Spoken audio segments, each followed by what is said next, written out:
No niin, hei, tässä on meidän saunatupa. Sauna lämmitettiin tänään toista päivää peräkkäin.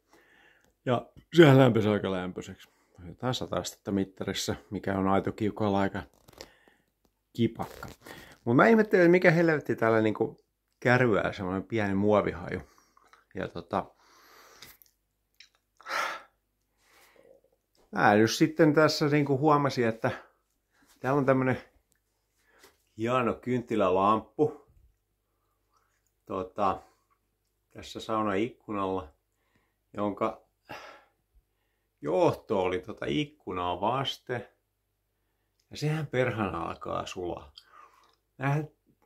No kai tää on niinku iloja, joita tämmöisen vanhan talon niinku myötä tulee. Otettiin nyt se pois seinästä, ettei se nyt ainakaan mitään oikosulkuja tekee. Mutta oli muuten hyvä löydyt. Aika hemmetin kipakat. No joo, tämmösiä tänään.